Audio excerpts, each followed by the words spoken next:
From the stage of the world's greatest variety theatre, it's Beat the Carrot. Now please welcome the star of our show, Jasper Carrot.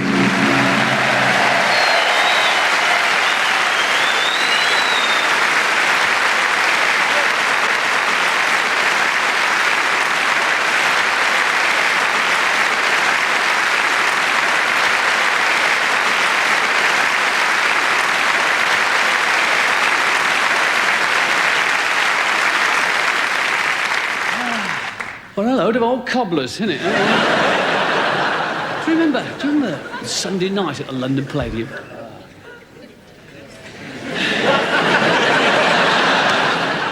Me English.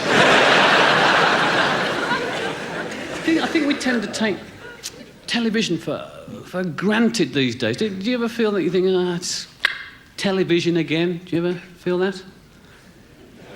No, well, you don't.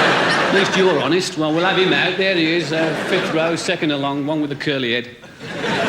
I think now we tend to look at TV programmes, we pick faults. You know what I mean? Like, you get really sort of pernickety, don't you, know? And, like, I was watching Match of the Day today, right? Now, normally, I've never seen Match of the Day very much, because it's always been on a Saturday night, and I've always been working, right? And now, on a Sunday, I've been watching it, right? And I am fascinated with Jimmy Hill's chin. What an incredible chin, isn't it? You could get pickles out of a jar with it.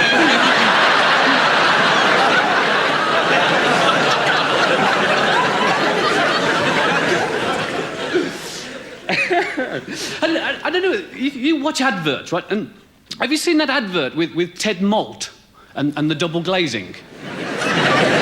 What a ridiculous advert, isn't it? Hey, there's old Ted Malt wobbling on about double glazing. And everybody should get double glazing, wobble, wobble, wobble. And he holds up that feather, doesn't it? He goes, OK, Reg, turn the fan on. Reggie's standing outside, hears every word.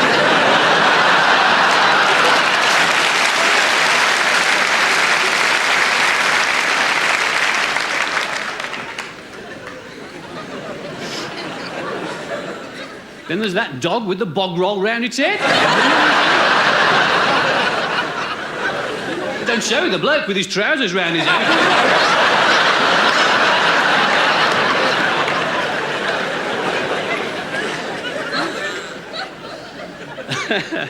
Do you know, I am Crossroads' greatest fan. No, come on, give it credit where credit's due. That is the most consistently funny programme on television. There's always something new with Crossroads, isn't it? I mean, the latest thing is Spot the Strings. Hello, Meg.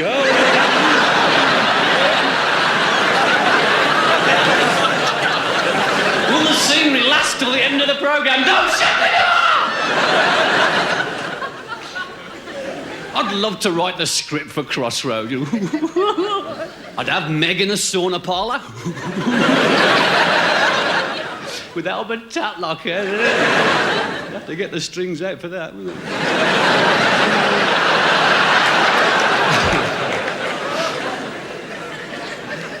What would you do with Benny? Yeah, well, there you go. He troubles me, Benny, you know. Oh, I often sit in bed worrying about Benny. I mean, is he really like that? I mean, if he isn't, he's a blooming good actor. What's a blooming good actor doing in Crossroads?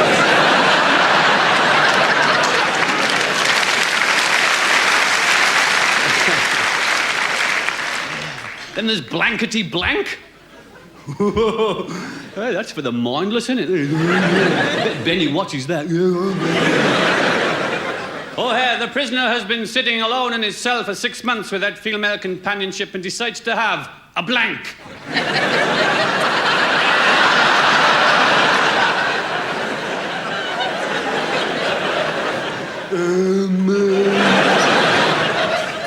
Is it a wash, Terry? I think kids' programmes, I think, That's what television is about. I mean, I pay my licence for kids' programs. Are you into Tiswas? Are you into that? Yeah. Everyone is, but like most people don't admit it. You into Tiswas? Oh, no. But it's like a Saturday morning ritual, isn't it? You get your kids in. Come on, watch Tiswas. We don't want to watch. You bloody watch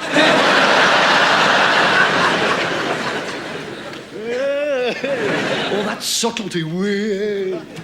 And I think Tiswas is live. That's the strength of Tiswas, and I think, and it's a terrific show to do. It really is live. I've done it 3 or 4 times, and you do it and the old adrenaline races round and all your mistakes are there, and the only trouble is them damn kids. 400 of the little monsters, and hello, Mummy! Jabbing lollies in your ears.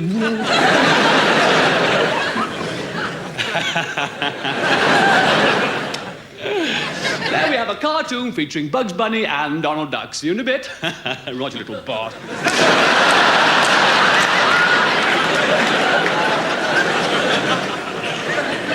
The moms come to get him at the end of the show. You're like, I'm ever so sorry. A camera fell on him just as he was... Great theatre to play this, And it's London's lucky, isn't it? Because it's got, so many theatres of this quality. And as you go around the country, like knocking a lot of theatres down, and shame, because like all these Muppet boxes here, and lovely things. And they're replacing all these theatres with, like, community centres and big sports complexes. You have to do concerts in sports halls. You have to do these massive, great aircraft hangar things, and you're doing a concert and people are clay pigeon shooting, and they forget to cancel the badminton courts. It's just too bad. People play badminton in the audience. I'm a bloody member, I'll play.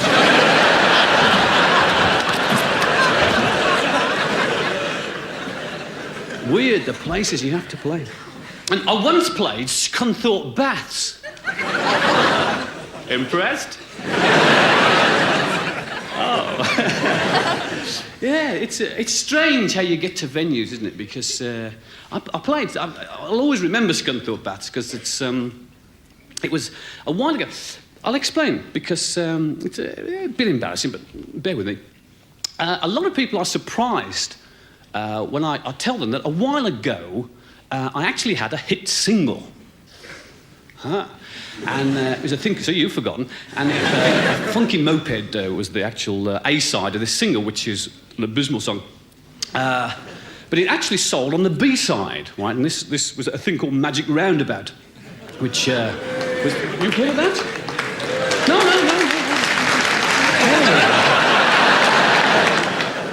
Oh, really? I feel like Andy Williams. Oh, hi there. And Scunthorpe is... an interesting place, very nice place, but I believe there's not a great deal for young kids to do. And what the council of Scunthorpe used to do, every Saturday night, they used to open up the baths for dancing, right? And they used to cover it over first, obviously. Reggae in the 7 foot never caught on.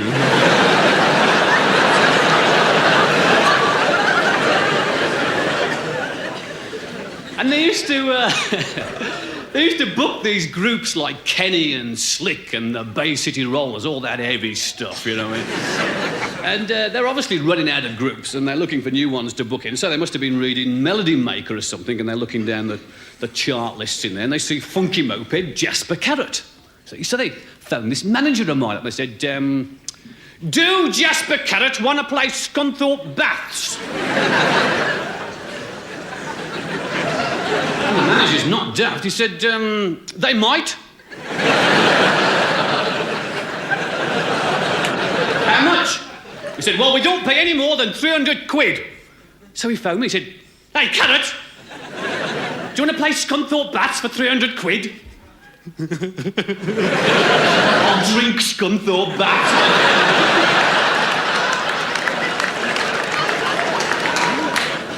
A stupid question, I was like, yeah, gimme. And he doesn't tell me about the group bit, So, like, this Saturday night, about 4 weeks later, I bowl off to Scunthorpe Baths. Manager comes along for the laugh, obviously. Get to Scunthorpe Baths, 1,700 kids, packed packed into Scunthorpe Baths, right? And I'm underneath, because that's where the dressing room is. And it's the whole basement of the baths. It's an immense dressing room. You get your own boiler and... The only trouble is it's only 4'6" high. You walk in there.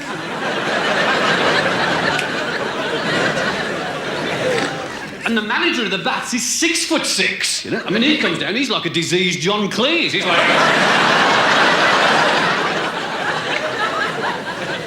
Jasper Carrot? Yes? Where's the rest of you? I said, there's just me. He said, blimey, where's your equipment?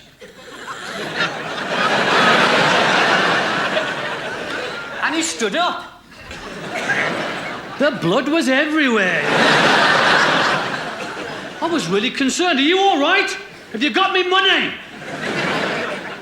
And when he came round, he started to panic, you know, 1,700 kids to entertain and me. And he starts running round and he gets the DJ's microphone next to you. And the stage at Scunthorpe Baths is only 3 inches high, right? It's just off there. And all the kids stand up to the front of it.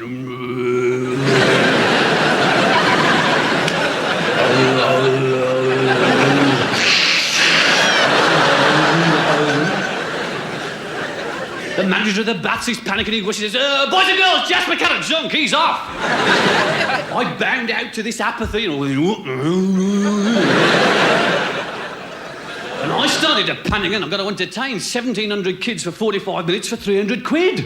And I started going back to all those folk club days. I used to do folk clubs, you know, and I used to know 2 songs. One was Wild Rover and the other one wasn't.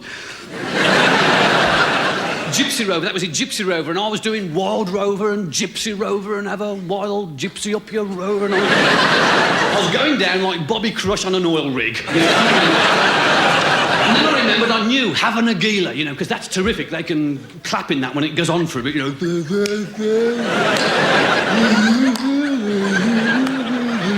I'm into about 38 minutes and my manager goes up to see the manager of the Baths for the money, right? He's counting out these 300 quid in £1 notes. I'm into having a gila for about the 23rd time and he's slowing down a bit. He finally puts the last £1 note on the pile. My manager snatches it up and he runs down the stairs and he runs into this auditorium and he stands at the back of these 1,700 kids going, Carrot!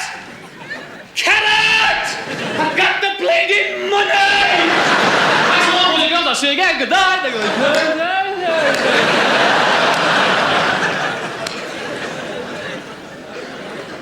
I just thought I'd tell you that, you know.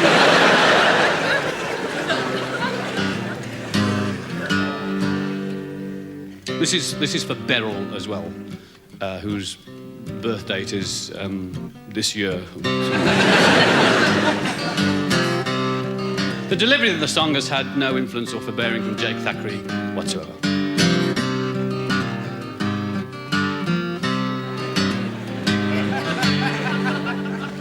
He was a fine upstanding bantam cock, so brisk and stiff and spry, with a springy step and a jaunty paloom and a purposeful look in his eye. In his little black laughing eyes there was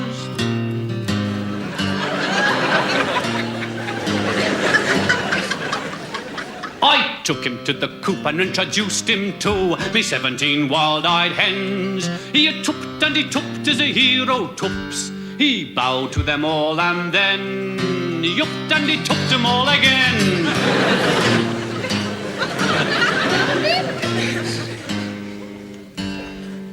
And then upon the piece of me ducks and me geese he rode laden and true. With their glazed eyes and open mouths they bored him with fortitude and a little bit of gratitude.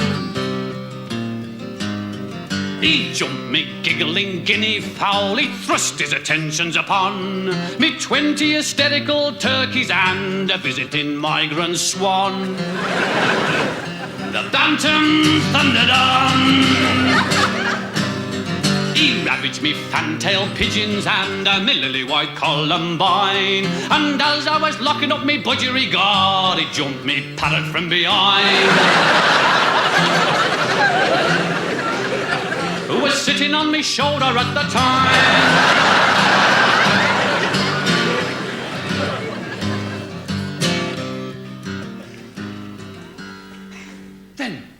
of a sudden, with a gasp and a gulp, he clapped his wings to his head, lay flat on his back with his feet in the air. Me bantam cock lay dead, and the vultures circled overhead, they did.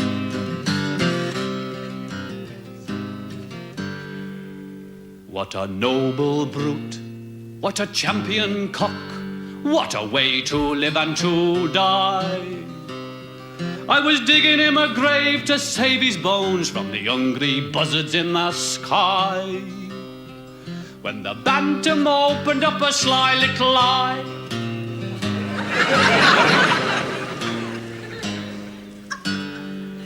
He gave me a wink and a terrible grin, the way that rapists do. He said, you see them big daft buggers up there? I'll be down in a minute or two. I'll be down in a minute or two.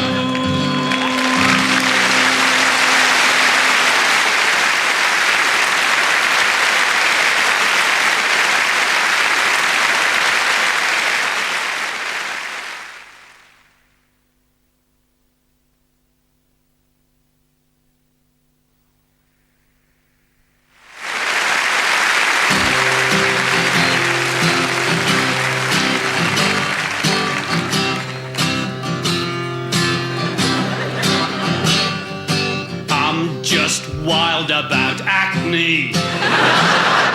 Acne grows wild about me.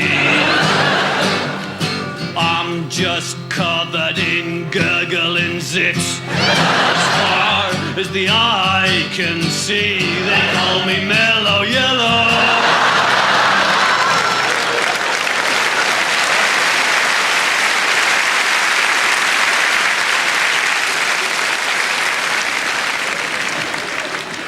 I got that one in Australia because they're sick out there, you know. I went there last year, and the flight to Australia is a real test of endurance. You're actually in the air for like over 24 hours, plus your stopovers and things, you know. And it's boring, isn't the word? No one ever takes enough to read. You know, you can take Lord of the Rings and Encyclopedia Britannica. You'd never, got no chance of finishing that. And I was like, sort of reading backs of fag packets, toothpaste tubes, anything. And they have these magazines which go around. There's about a dozen of them. They're like gold, because you read everything, who's printed it. And I was reading one of these motor racing magazines, right? And I'm not into motor racing at all, but I just happened to be reading this magazine. And motorsport or autosport, something like that. And I came across a photograph which was... right, I would never have spotted it otherwise. And it was this photo, this big full-page photo of this Formula One racing car that was sponsored by Durex. Right? Isn't it amazing? That word has such an effect on people. But, it was on a Formula One racing car, so it can't be that bad, can it? Well, the BBC thought so, to be honest. Because, it was at the Grand Prix at Silverstone, and they wouldn't show the Formula One racing car with you-know-what written on it. A bit awkward, because it was leading most of the time. There was a photo of it in this magazine, this beautiful, sleek Formula One racing car with Durex written all over it, and it's in the pits with a burst tyre.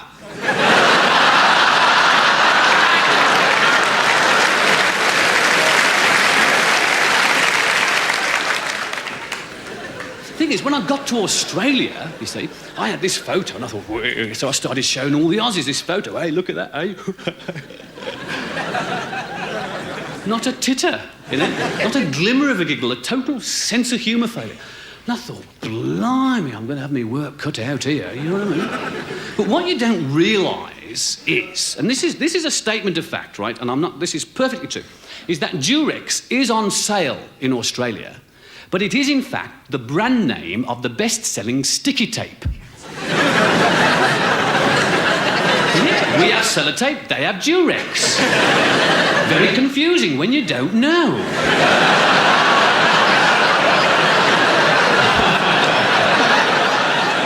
You're way ahead on that one, huh? Yeah, well, it caught me out a couple of times, I've got to be honest. Well, the thing is, I mean, you go into a chemist in this country and it's very low-key, isn't it? It's all sort of...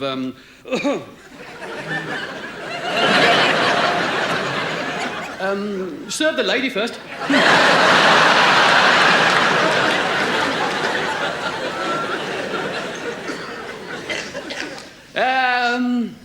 A packet of, X, please.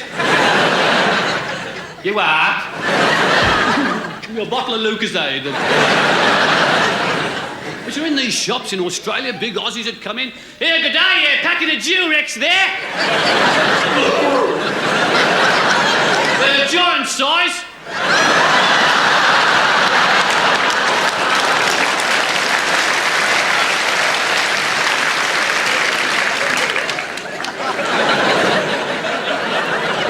Give him a big roll of sticky tape. I thought I'd heard of do it yourself. That is...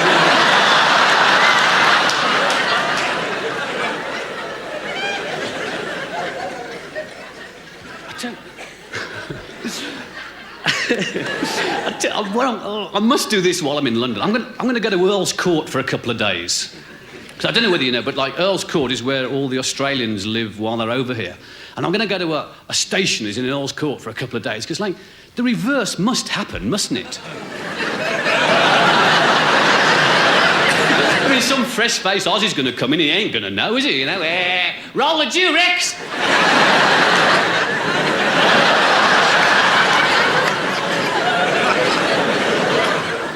A roll?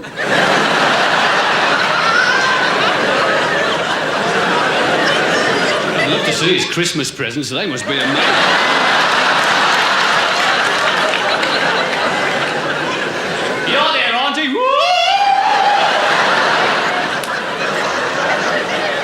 Kids would have a field, wouldn't they?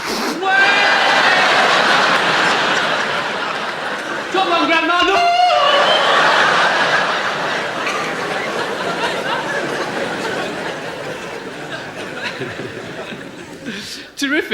Terrific country, Australia, I tell you. Really got on famously with them all. And I found a couple of things which... well, this one in particular was... I was delighted to find. From your previous response, actually, some of you may well be aware, for quite a while now, I have been collecting motor insurance claim form statements. Right? Some of you know, fair enough. The thing is, I found some more in Australia. That's what I'm getting into. What I'll do obviously, there's quite a few people who haven't the faintest idea what we're on about. What I'll do is, I'll do a few English ones first, to sort of give you the idea of how it goes and what the reason for it all is. And the thing is, if you drive round in cars and on bikes, you have accidents, right? And when you have an accident, the insurance company sends you one of these silly claim forms, right? And on the back is a big empty space, right? And it says at the top, give in your own words a description of how the accident occurred. And this is where you get your chance to write your version down, right? Which is totally different from everybody else's. But when people have had accidents, they're, pent up and frustrated, and they're trying to blame anyone but themselves. And they write things down which they don't actually intend. And these are genuinely, and people do ask me, these are genuinely what people have written on their claim forms when they've had an accident and sent into this insurance office in London, and their extracts taken from what they've written. Things like, I ran into a stationary tree coming in the other direction.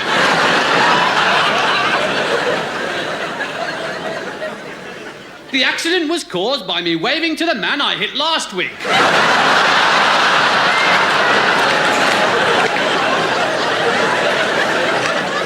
I knocked over a man. He admitted it was his fault, that he'd been knocked down before.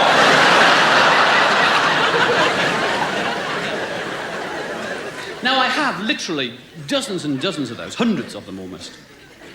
So you can imagine my delight. I've been in Australia about a week, right? And I'm reading some local papers and things, and I come across this. This is an actual photostat of what I found.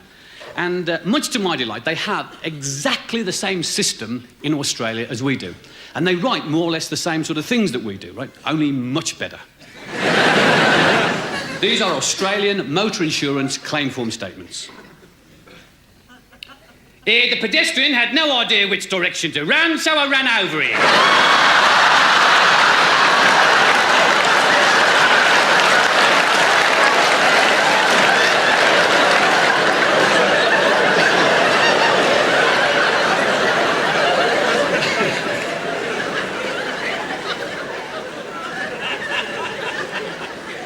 I told the police I was not injured, but on removing my hat, I found I had a fractured skull.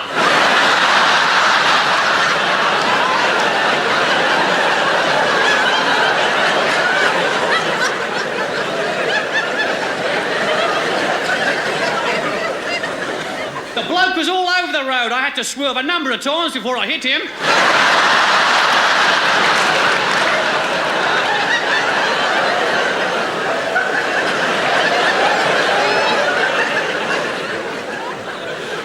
I had been driving for 40 years when I fell asleep at the wheel.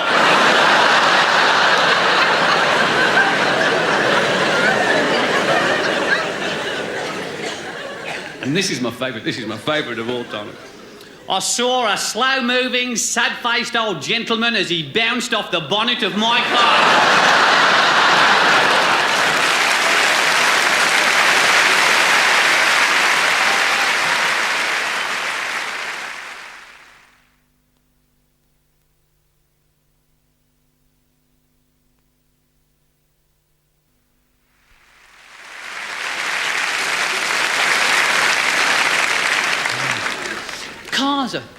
Cars are funny things, you know.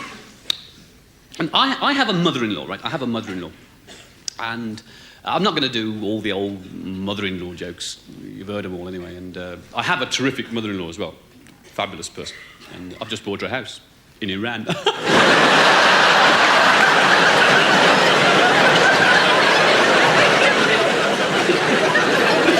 They're all looking so serious. They're going, I'm sorry.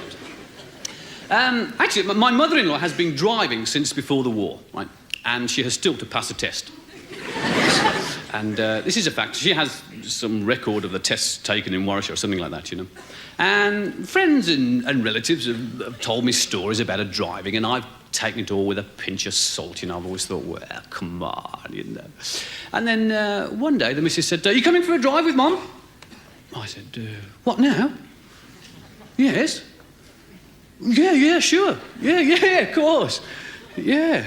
Yeah, it's a nice day, you know, if you're going to go. And my mother-in-law has this incredible knowledge of the highway code. Right, it is superb. I mean, there's nothing... She knows all the trick questions, like what colour it's printed in, how many editions have been printed, where they were. But she has a great deal of difficulty relating the highway code to the driving. Right?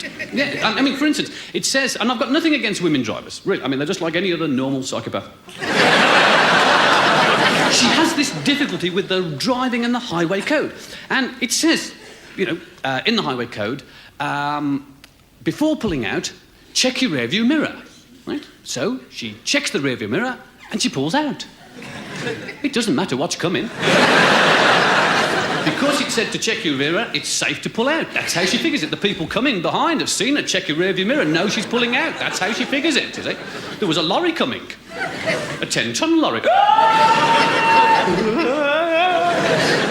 The driver got out and he went up to me mother-in-law and said, what a silly thing to do, madam. Only not so many words. My mother-in-law drove off over his foot. He was going, oh, blast dearie me.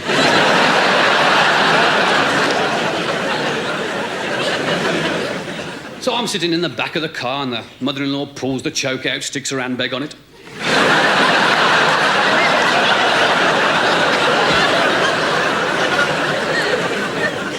We're bowling along and I'm sitting there watching the pedestrians rush by. Hello, hi, mother-in-law. And the gear lever, that is like, I mean, that is completely foreign to her. That puts oil into the ashtray or something. It's like, time to change gear. Very good, considering no clutch.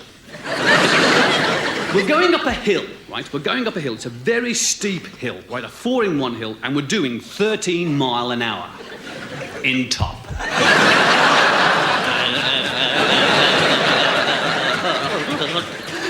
car is going to fall to bits. Mother, we get to the top of the hill. Hail Mary, Mother, oh God. People are driving by going, what the hell's going on? Hello there, mother-in-law.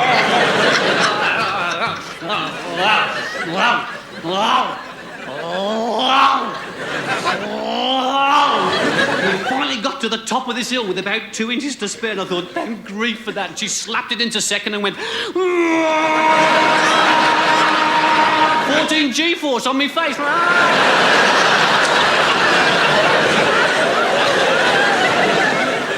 Passing everything that had passed us coming up the hill.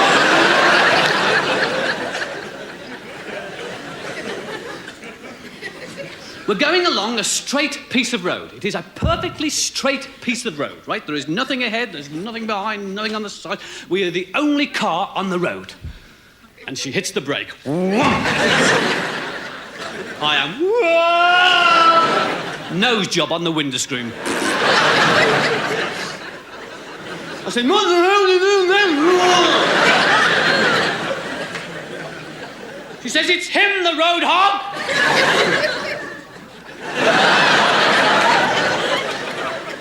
About a mile up the road, a bloke had pulled up outside of his house without indicating. A heinous crime. I'm going to give him a piece of my mind. Oh, they're all blimey, not a piece of it. Off we go, kangarooing up the road. By the time we got to the car, the bloke had gone out, gone in, had a bath, got changed. Come out, he was pruning his roses, you know. Sees this big old Humber kangarooing down the road.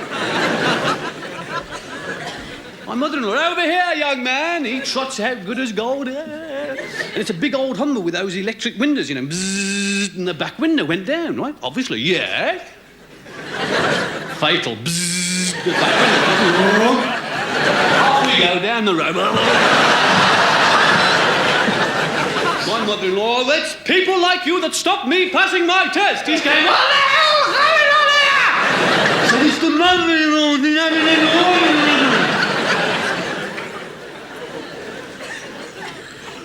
She's been driving for nearly 50 years and she's never had an accident. She's seen thousands. I used to live on the main A41, you know. For many years, and it's the sort of the London Holyhead Road. And when it gets to Brum, by Jove, it gets busy, you know. And I mean, you know, we used to have pets. Every family has pets, don't they? Only ours didn't last too long. About 4 days was the record. I think it was a lorry job. To come home from school, hello, Mum, where's Rover? Oh, Tiddles. Everything got run over on the A41, you know, budgerigars, goldfish. I grew up with a fear of heavy goods vehicles. Yeah, you know, kids are scared of ghosts and things that go bump in the night. I was scared of heavy goods vehicles, quite rightly, with this mayhem going on in the A41. And that, eventually, that seemed strange to me because perhaps one of the most enjoyable jobs I've ever had was, in fact, driving a lorry. And I learned at Butlins, strangely enough. They actually taught me to drive a lorry. They wanted volunteers to drive a lorry, right? And I volunteered. I thought, well, I've got a driving licence, and it was clean. And I thought, yeah, I'll have a go at that, you know, get over my fear. And I became in love with lorry driving. It's not as mundane a job as you may think. And I went to this lorry driving school. I spent 4 weeks on an intensive, you know, lorry driving course, and learned all about lorry driving. And the first thing they teach you at these lorry schools, right, is how to lech out of the cab window. Yeah, it's obligatory. Every time you pass a young lady in the street, you've got to hang out your cab and, oh, darling, how you going on?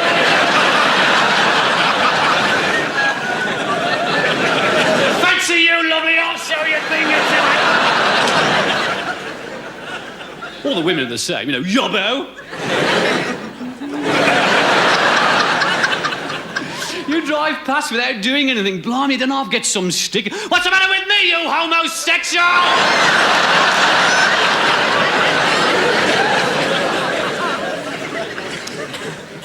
When I left the camp, escaped more than anything. I went back home to Brum, and I started looking round for a job as a lorry driver. You know, I was really into it. And I started looking through the papers, and I ended up at a supermarket. And it was a big supermarket. And it was in an area called Solihull. And like most wealthy areas, there's a fair bit of surface wealth going on. You know, like they've got a couple of cars in the drive, but there's sod all in the fridge. And I was driving for this supermarket. It was really weird because these ladies had walked around the supermarket, big fur coats. Oh, good morning. Hello. Hello. Hello. Hello. Hello. And they'd buy like a rasher of bacon and 2 eggs. And I'd have to deliver it in a 3.5-ton truck.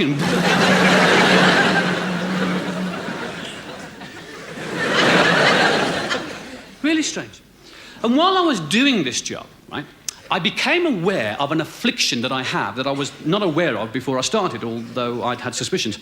I have an afflicted right leg, basically. That's it. You can see that, but not immediately apparent. But this right leg is, in fact, a femme fatale to any male dog.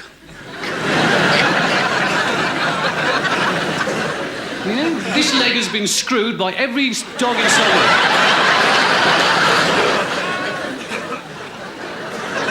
It is, in fact, a half-inch longer than the left, believe it or not. And that's a pretty awkward affliction to have when you're delivering groceries, because most of the time you're fairly defenceless, aren't you? You know, you're walking up the path with a big box of groceries and you ring the bell with your nose. Ring. Good morning, madam. Hi, you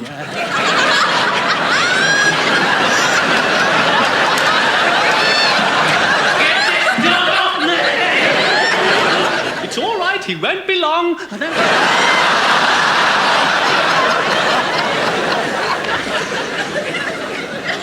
Every order had scrambled egg in it. And while I was doing this job, I didn't have my own personal transport at the time of this particular job. So what I used to do, right, in the evenings, unbeknown to this supermarket, it used to be called George Mason's. They don't exist anymore. But unbeknown to George Mason's, I would nick the lorry and go out to sort of discos and dances and to stick it in the car park. They could never get anything else in. The thing is, once you're inside the dance, no one knows, like, what you drive, do they? You can be really cool, you know. Hi. Hey there. Hi. I'm a computer programmer. Hey. Really? Gosh. And I used to chat to all the ladies as normal, and I used to offer them lifts home without actually telling them what they were going home in. Their faces when they saw the truck. And... We're going home. Yep. It was a big high cab as well. It was a rope and tackle job helping them get up, you know. Come on up you go. Come on, yeah, go on, yeah.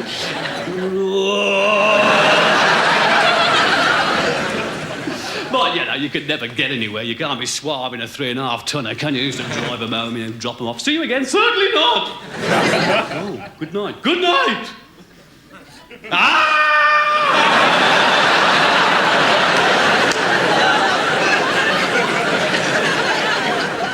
Mind the step.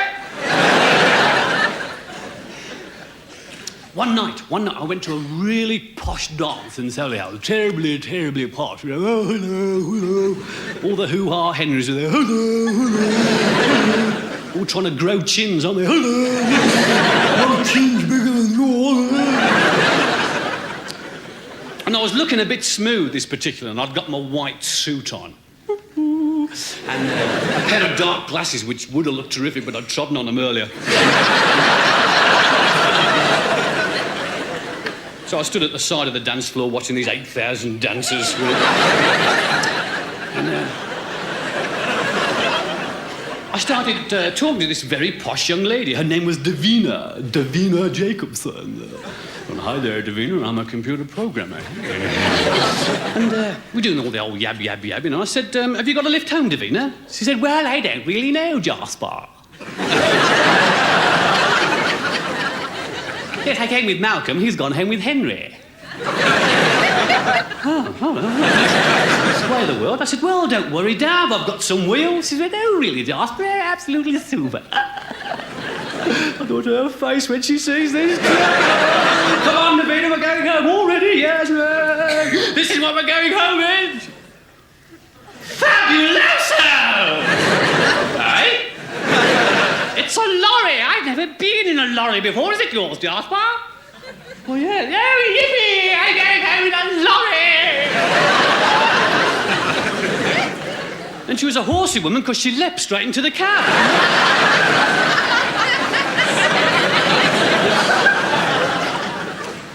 Driving her home, she was ecstatic. What a fabulous lorry, Josh. Isn't it absolutely super? And look at all the Yorkies.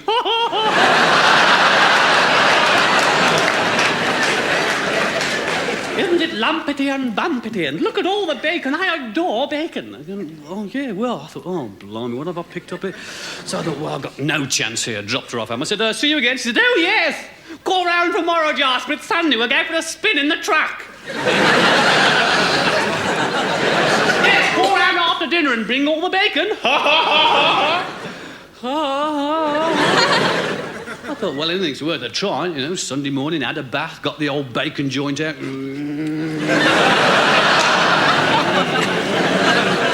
Hey, let's go, Porky. Hey! In the truck, off to Solihull. And she lives in one of these great big posh houses in Solihull with a big in and out gravel drive, you know, and I had the lorry up that. And the gravel was. Went round 4 times. Pulled up outside the front door.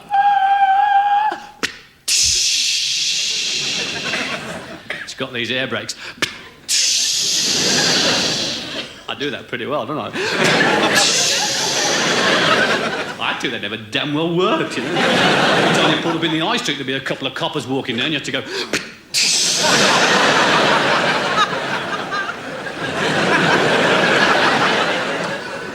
So I walked up to the front door and I rang the bell with my nose.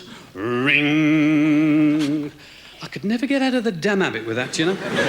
The door opened and it was a mum. Yes. George Mason's, I'm sorry, we're Sainsbury's. She said, no, I've called for Davina. So, do you, Jasper? Huh. Oh. Davina? It's Jasper. Oh, fabuloso. Yippee.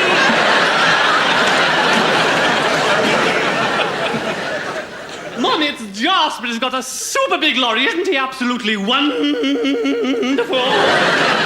Mummy, this is Jasper. Jasper, this is Mummy. I went, how do you do, Mrs. Jacobson? Very pleased. At that precise moment, Sebastian appears, who is an Afghan hound. You're way ahead again, aren't you? I had no chance. Get him up, man! They were beating him with bricks and sticks. Help me!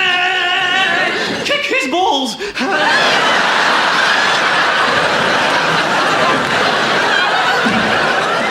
ones on the lawn!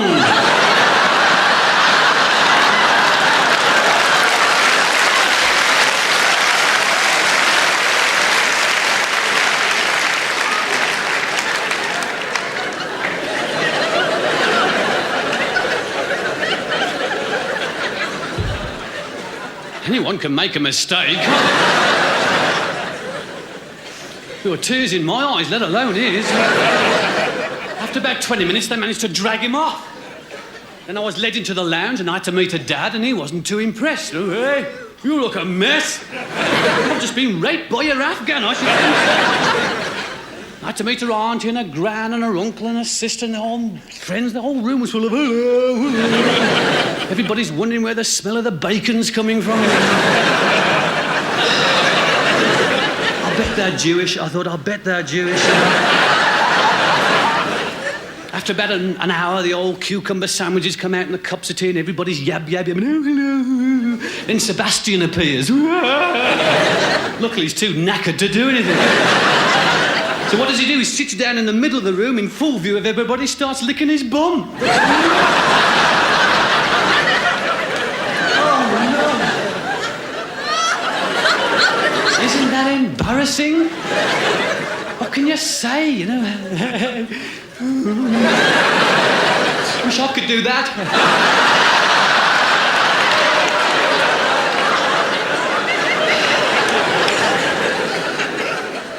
You know when you've said the wrong thing, don't you? Davina's mum let me off. She looked me in the eye and said, if you give him a biscuit, he'll let you.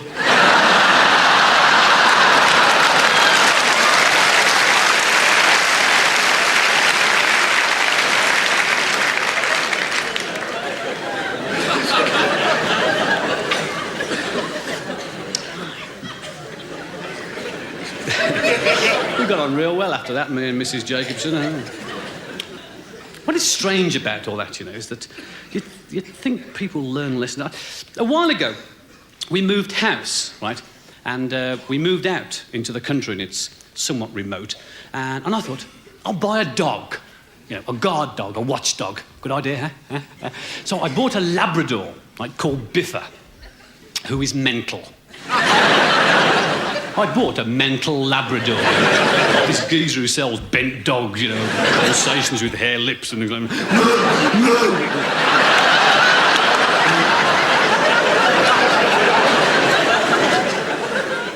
He sells me this loopy Labrador. A real loop that, like, leaves the meat, eats the dish. Walks backwards, wagging his head.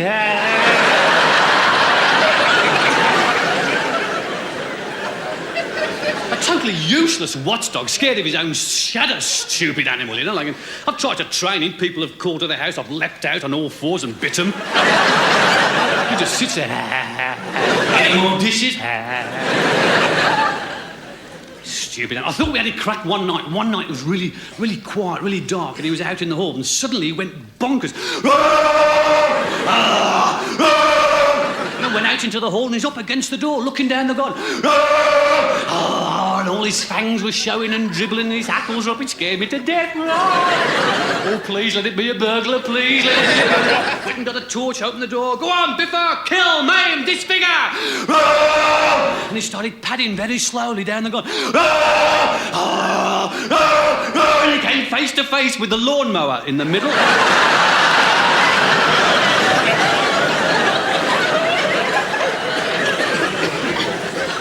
And he savaged the lawnmower. That is his sum total to date, a lawnmower. Got up the burglar calling to our house armed with a lawnmower.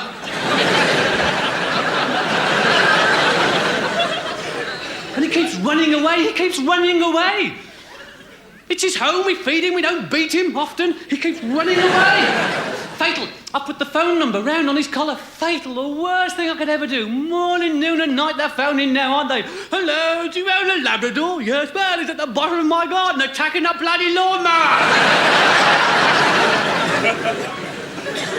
And a mate of mine, he knows the problem I have. He works on a building site, comes round one day, got this great big concrete block on this, like, half a ton with a metal ring sunk in the top. He's found it. Took 10 of us to get it off. Got a great big heavy metal chain round the ring in the concrete block, round the dog's neck, round his collar. I thought, get out of that.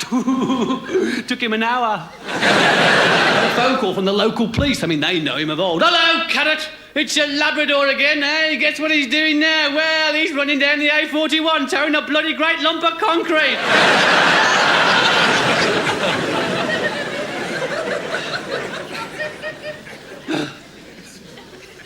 I found out how he gets out. I found out how he gets out. He gets out at the bottom of the garden. That's how he gets out. We've got a canal at the bottom of the garden, but he gets onto the towpath. That's how he does it. And he runs up the towpath and he comes off on this bridge up the canal and he gets off and runs on into the local village where you can always find him. He's sitting outside the fish and chip shop. He eats fish and chip paper. I cannot believe it. People don't, but this dog eats fish and chip paper. No, it does. Look, we're one. But if he's been missing for a few minutes, I can get him, because I can get into my car and I can drive round to this bridge, right? And it's a big bridge, and it's got a big restaurant on top of it. And I park in their car park, and I come back over the bridge, and you can see the dog coming down the towpath. I run down the embankment, and I hide behind the hedge, and I take my shoe off just in case I can get hold of him. And this has been going on for quite a while now, and the restaurant love me. Don't trade they are doing because of this damn wretched dog keeps getting out. Now, people won't book a table till the dog's free, you know. Is the Carrot's dog free? No, so, well, we're not having a table then, are we? No. Where's the cat? That's a dog. It's a cat. It's the Carrot's dog. It's the Carrot's dog. Table 1, table 5, table 7, whatever. It's the Carrot's dog. Hey, where's the Carrot? Oh, he'll he'll be along any minute, sir. He always has the carrot there in his car. That's it. He parks in our car park, he comes back over the bridge, he runs down the embankment, he takes his shirt, tries to beat the living daylights out of the dog. No, he does. I've got 3-1 on the carrot, 4-1 on the dog. Where do you think you're going, you horrible little dog? To the fish and chip shop, are you? If I cop hold of you, I'll beat the living daylights out of you. In your box. He hates those words, in your box, because when I shout, in your box, he has to turn tail and hammer back down to the towpath. Meanwhile, I've got to put my shoe back on, run back up the embankment, back over the bridge, taking a standing ovation from the people in the restaurant, getting into my car. I've got to drive down all the back lanes and get home before he can get into his box. I always make it and he doesn't know how. I'm going to turn up, I have a 15-minute one-way conversation with a Labrador and I think he's mental.